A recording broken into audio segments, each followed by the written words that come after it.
ಸಭೆಗೆ ತಿಳಿಸಬಹುದು. ತಿಳಿಸುವೆ.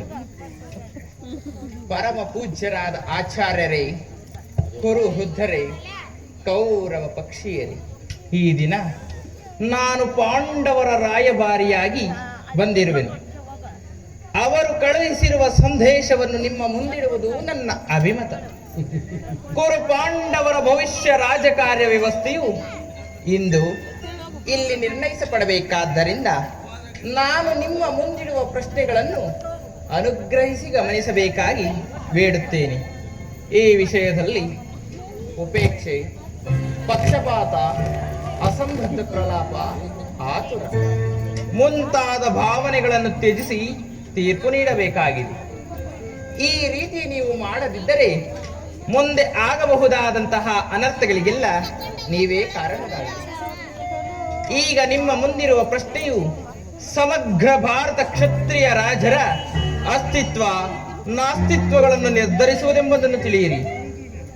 ಪವಿತ್ರವಾದ ಈ ಭರತ ಭೂಮಿಯನ್ನು ಶಾಂತಿ ಎಂಬ ಅಮೃತಧಾರೆಯಿಂದ ಅಭಿಷೇಕ ಮಾಡುವಿರು, ಅಥವಾ ಭಯಂಕರವಾದ ರಕ್ತಧಾರೆಯಿಂದ ಮಾತೃಮೂರ್ತಿಯನ್ನು ತೊಯಿಸುವಿರು.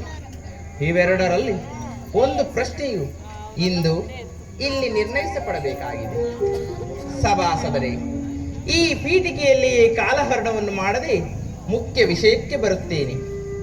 ಕಪಟ ಜೂತದಲ್ಲಿ ಪರಾಜಿತರಾದ ಮೇಲೆ ಸತ್ಯವಂತರು ಧರ್ಮಶೀಲರೂ ಆದ ಪಾಂಡವರು ತಮ್ಮ ಪ್ರತಿಜ್ಞೆಯಂತೆ ವನವಾಸ ಅಜ್ಞಾತವಾಸಗಳನ್ನು ಮುಗಿಸಿಕೊಂಡು ಹಿಂದಿರುಗಿದರಲ್ಲವೇ? ಈಗ ನಿಮ್ಮಗಳ ವಾಗ್ದಾನವೂ ಉಳಿದಿದೆ.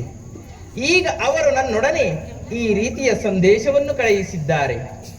ಪ್ರತಿಜ್ಞೆಯಂತೆ ನಾವು ನಡೆದುಕೊಂಡೆವು. ಮುಂದೆ ವಾಗ್ದಾನ ಮಾಡಿದಂತೆ ನಮಗೆ ಸಲ್ಲಬೇಕಾದ ಅರ್ಧ ರಾಜ್ಯವನ್ನು ಕೊಡಿ. ಸಭಾಸದರೇ, ಪಾಂಡವರ ಈ ವಿನಯ ವಚನವನ್ನು ಕೇಳಿದಿರಾ? ಬಾಲ್ಯದಿಂದಲೂ ನೀವು ಅವರ ಮೇಲೆ ತೋರುತ್ತಿದ್ದ ದೀರ್ಘ ವೈರವನ್ನು ಮರೆಯಲು ಪಾಂಡುನಂದನರು ಸಿದ್ಧರಾಗಿದ್ದಾರೆ. ವಿಷಭೋಜನ, ಲಾಕ್ಷಾಗೃಹ ದಹನ, ಕಪಟ ಜೂತ ಇವೆಲ್ಲಕ್ಕಿಂತಲೂ ಮಿಗಿಲಾಗಿ ತುಂಬಿದ ರಾಜಸಭೆಯಲ್ಲಿ ದ್ರೌಪದಿಯ ಮಾನಭಂಗ, ಇಂತಹ ಮಹಾಪಾಪಗಳನ್ನು ಮನ್ನಿಸಿ ತಮಗೆ ಸಲ್ಲಬೇಕಾದ ಅರ್ಧ ಭಾಗಕ್ಕಾಗಿ ತಮ್ಮಲ್ಲಿ ಯಾಚಿಸುತ್ತಿರುವಾಗ